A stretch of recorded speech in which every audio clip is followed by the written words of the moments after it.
जो अन्य योनियों में संचित थोड़े थोड़े पुण्य होते हैं। तमाम जीव हैं, चींटा मटा कीड़े मकोड़े, है ना, कोई मंदिर में प्रसादे खा के जी रहा है ना, कोई जो है तमाम गंदगी नाले में पड़ा हुआ है। तो जो अन्य योनियों के संचित पुण्य हैं, उन पुण्य के प्रताप से मनुष्य योनि मिल जाती है ना। इसी को 84 लाख योनियों में भटकाव कहा जाता है।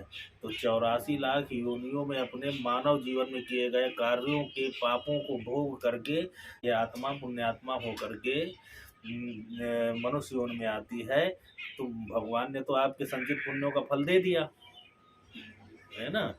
अब आपको उस मनुष्य योनि में पुनः फिर अपने आप सोच करके अपने विवेक से कार्य करने हैं। उचित अनुचित भल अनभल जाने सब कोई, जो जेती नीक भाव ते सोई, है ना।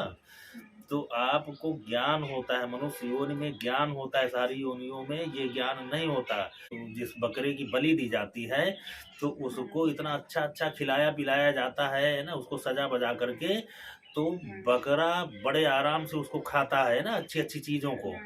लेकिन वो भूल जाता है कि ये खाने के बाद ही हमारी गर्दन काटी जाएगी, है ना।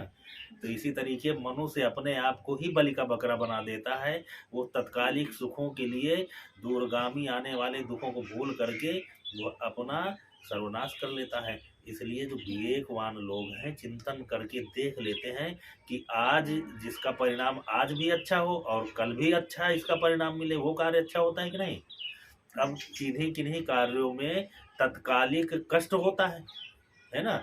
बेटे को पढ़ाया जाता है लिखाया जाता है तो तमाम चीज़ों से खर्चे बचा करके, तमाम सुखों को त्याग करके उसको आगे बढ़ाया जाता है, पढ़ाया जाता है ना, उसकी व्यवस्थाएं की जाती हैं। तो कष्ट किस लिए सहा जाता है, तत्कालिक कष्ट इसलिए सहा जाता है कि इसका भविष्य में हमको सुख के रूप में मिलेगा परिणाम, है ना।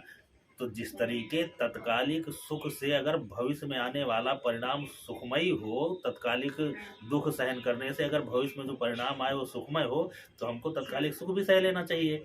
लेकिन तत्कालिक सुख के चक्कर में भविष्य में अगर हमारा जो दूसरा दुख बनने वाला हो तो उस सुख को तो लात मार देना चाहिए, उस सुख को भोगना चाहिए क्या, है ना। लेकिन आदमी आज तत्कालिक सुख के लिए वो सब कुछ भूल जाता है, अपना घर परिवार बर्बाद कर लेता है ना।